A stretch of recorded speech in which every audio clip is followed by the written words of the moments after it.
Enfin, on y est. La vidéo sur la planification sort maintenant et elle est juste pour toi. Comment est-ce qu'on planifie pour être le plus performant le jour J, le jour de la course?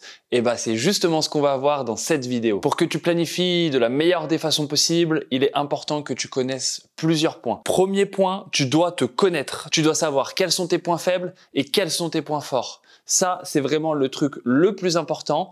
Tu dois, soit par le passé ou soit par des tests, connaître tout ça. Si ça fait longtemps que tu pratiques par exemple le vélo ou la course à pied et que tu as un profil de puissance record, que tu sais que par exemple tu es capable de tenir tant de watts sur 5 minutes, tant de watts sur 20 minutes, tant de watts sur 1 heure, 2 heures, etc. Que ces données sont suffisamment à jour, qu'elles ne datent pas de plusieurs années, tu peux te servir de ça pour connaître justement tes points faibles et tes points forts. Est-ce que tu es plutôt profil puissant ou est-ce que tu as plutôt un profil endurant? Si jamais tu n'as pas toutes ces infos, tu as plusieurs moyens de te tester. Tu peux soit faire des tests physiologiques, mais qui sont souvent très coûteux et très compliqués à mettre en place et surtout très compliqués à mettre en place dans le suivi sur le long terme, ou tout simplement faire des tests pratiques, très courts, très rapides et qui donnent un résultat en temps réel. Par exemple, sur le vélo, tu peux faire des tests de PMA, de CP20, voire des tests d'1 heure. Et en course à pied, tu peux faire des tests de VMA classique, de 5 km, de 10 km. Ce qui est important, c'est que tu aies des valeurs de comparaison. Mais maintenant, on a aussi des tests qui sont plus précis,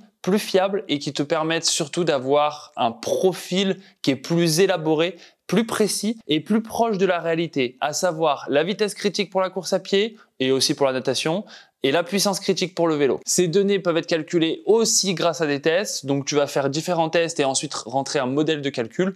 Tu peux faire par exemple un test de 3 et 12 minutes et ensuite en fonction des résultats que tu as eu, tu vas avoir une donnée de puissance critique et une donnée de vitesse critique qui sera très représentative de ton niveau actuel et qui te donnera surtout une idée de ton profil, à savoir plutôt endurant ou plutôt puissant. Ensuite, tu pourras te servir de ces valeurs justement pour planifier tout le reste de ta saison. Donc, c'est toi qui choisis. Soit tu fais des tests plutôt physiologiques. Je t'ai donné l'exemple du lactate, mais il y en a d'autres. Tu peux t'amuser à mesurer tes seuils ventilatoires. Ça, c'est toi qui choisis. Ou faire des tests pratiques, soit les classiques, PMA, CP20, FTP, VMA, 5 km, 10 km, tu choisis. Ou tu peux utiliser des tests qui sont plus récents, plus précis et plus représentatif, comme je te l'ai dit, de la réalité de ton niveau actuel, à savoir les tests de vitesse et de puissance critique. Maintenant, une fois que tu as ça, tu n'as fait qu'une toute petite partie du travail parce que oui, te connaître c'est bien, connaître tes points faibles et tes points forts, c'est très bien, ça va te permettre de savoir ce que tu dois travailler, mais au final, quelque chose d'encore plus important, parce que c'est ça qui donnera la directive de ton planning, la directive la plus importante, c'est l'objectif, la course, à savoir quel type de course tu vas faire. Si tu t'entraînes pour un 10 km ou si tu t'entraînes pour un marathon, tu vas pas avoir la même préparation. Et c'est pareil en triathlon, si tu t'entraînes pour un full Ironman ou pour un triathlon de taille olympique, ce ne sera pas du tout la même progression et le même calendrier que tu planifieras pour être le plus performant le jour de course. Et connaître seulement ta course, c'est bien beau, mais c'est pas ça qui nous intéresse. Ce qui nous intéresse, c'est la méthode de fonctionnement, à savoir faire un rétro-planning. Parce que tu dois toujours donc garder dans un coin de ta tête tes points faibles et tes points forts, mais tu dois d'abord te baser sur le jour de course. Donc tu prends le jour de course, si par exemple c'est en juillet, tu pars du mois de juillet, tu sais que les 6 à 8 dernières semaines, tu feras énormément de travail d'allure. Ça ne t'empêche pas de mettre des intensités différentes, mais il faut que les entraînements où tu décides de mettre de l'intensité soient principalement focalisés sur du travail d'allure. Parce que à ce moment-là, c'est le plus important, c'est de reproduire le type d'effort que tu vas avoir le jour de course, parce que sans changer ton niveau, juste en faisant du travail d'allure, tu amélioreras ta performance. En course à pied, tu auras une meilleure économie de course à force d'avoir l'habitude et de voir la gestuelle adaptée à une vitesse précise. Et en vélo, ton corps prendra l'habitude de cette douleur musculaire très précise que tu dois avoir sur le type d'effort choisi. Et une fois que tu as planifié ces 6 à 8 dernières semaines en prenant en compte justement tout ce que je viens de te dire, là, tu t'intéresses à t'éloigner de plus en plus des qualités nécessaires pour le jour de course et tu te concentres sur développer tes qualités propres à toi, ce que tu as décidé par rapport à tes points faibles et tes points forts. Mais là, il faut que tu fasses attention, tu ne fais pas ça n'importe comment, tu respectes une logique de qualité, à savoir que lorsque tu viens de développer par exemple ta puissance critique 20 minutes, tu peux soit passer sur un cycle de PMA, soit passer sur un cycle de FTP. C'est un exemple parmi tant d'autres, tu peux décider de développer d'autres choses, mais c'est un exemple de suite logique. Parce qu'à chaque fois que tu vas changer de bloc de travail, que tu vas changer la qualité que tu souhaites travailler, tu as toujours besoin d'un temps d'adaptation. Et plus ce temps d'adaptation est long, plus c'est du temps perdu. Si par exemple, tu viens de terminer un bloc de sweet spot, tu as travaillé principalement du sweet spot et du jour au lendemain, tu passes sur un bloc de PMA, au début, sans même parler de tes capacités réelles, tu auras du mal à développer un maximum de force parce que ton corps ne sera pas encore habitué à travailler cette qualité-là. Et donc, plus le gap est éloigné entre deux qualités, plus tu vas mettre de temps d'adaptation et donc plus tu vas perdre de temps sur une année d'entraînement. Donc tu respectes toujours cette logique-là, des qualités les plus proches possibles sur chaque bloc de travail. Comme je te l'ai dit, ça peut être par exemple CP20, puis PMA, puis force. C'est un exemple parmi tant d'autres. Maintenant, une fois que tu as fait ton rétro-planning global au complet du jour de course à aujourd'hui, que tu as décidé de toutes les qualités que tu allais travailler, et ben là, tu vas te concentrer un peu plus spécifiquement à augmenter le volume ou l'intensité progressivement. Pour ton premier mois d'entraînement, tu ne vas pas mettre autant de charge que ton 5 ou 6e mois. Le but, pour être le plus en forme possible, avoir un vrai pic de forme, c'est d'avoir une augmentation progressive. Plus ton volume ou ton intensité sera élevé à la fin de ta préparation, plus tu seras performant. Maintenant que notre planning est très propre et complètement clair, qu'on a toutes les qualités qu'on va travailler en gros mois par mois jusqu'au jour de course, là on va s'attaquer aux détails. Là on va planifier les semaines. Et c'est simple, je te le dis tout de suite, si tu avais en tête de faire 3 semaines d'effort, 1 semaine de récup, 3 semaines d'effort, 1 semaine de récup, parce que tu as toujours vu beaucoup de personnes le faire, sache que ce n'est pas du tout ce qu'il y a de plus optimal. On va pas se mentir, c'est utilisé automatiquement par beaucoup de coachs parce qu'ils ne veulent pas se prendre la tête. C'est très simple à mettre en place, je m'occupe pas de ton calendrier personnel, je te mets 3 semaines de travail assez intense, plus ou moins donc avec la progression, 1 semaine de récup et je te fais ça jusqu'au jour de course. Sauf que ça, comme je te l'ai dit, c'est automatique, ça prend pas en compte ton planning, ça prend pas en compte tes impératifs, ça prend pas en compte les qualités que tu souhaites développer par rapport au temps que tu veux y consacrer, donc c'est pas du tout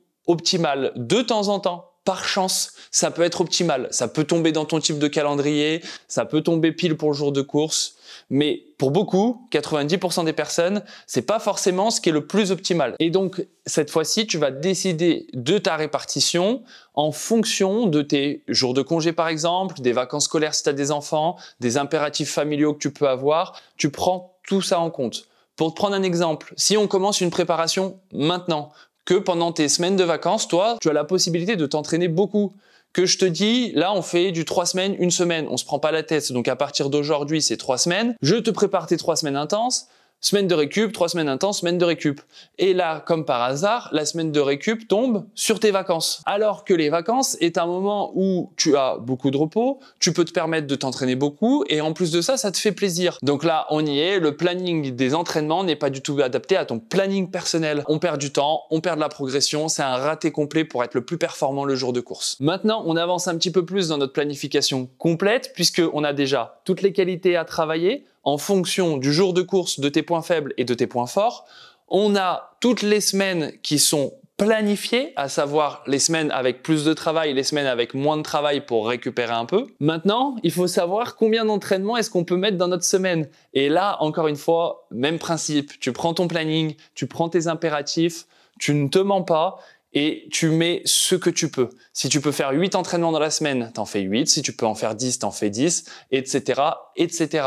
Lorsque tu as placé tous tes entraînements, donc le nombre d'entraînements que tu es capable de faire en fonction de ton emploi du temps. Donc par exemple, ça peut être optimal de mettre la course à pied le midi et le vélo plutôt le soir sur home trainer. Là, tu regardes les entraînements à haute intensité que tu peux placer parce qu'on n'est pas des athlètes pros, on a justement beaucoup de fatigue et on a besoin d'énergie pour d'autres événements dans notre vie, d'autres moments dans la journée. Et lorsque tu décides de la répartition entre entraînement à haute intensité et entraînement à basse intensité, tu prends tout ce qu'on vient de dire. Donc la fatigue, les impératifs. On dit souvent que c'est 80-20, mais ça peut être 90-10. Ce qui est important, c'est que tu aies la régularité la plus parfaite possible.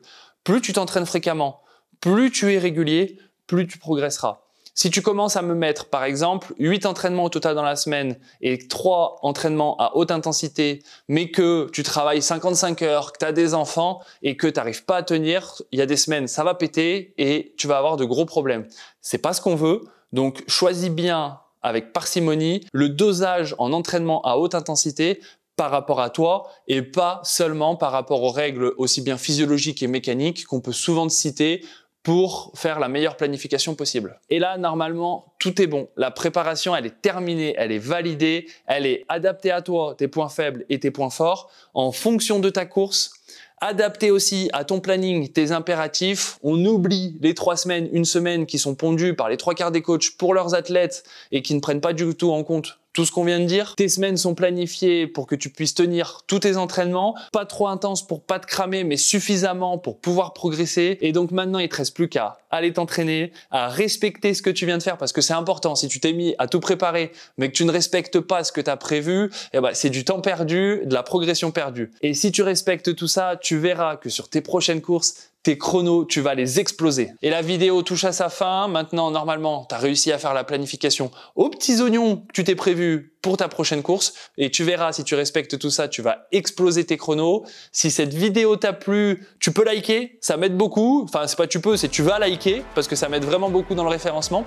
Tu peux aussi me poser des questions en commentaire ou tout simplement si tu veux que je traite un certain sujet de vidéo spécifique. Si t'es pas encore abonné, pareil, tu t'abonnes et moi je te dis à la prochaine pour une nouvelle vidéo.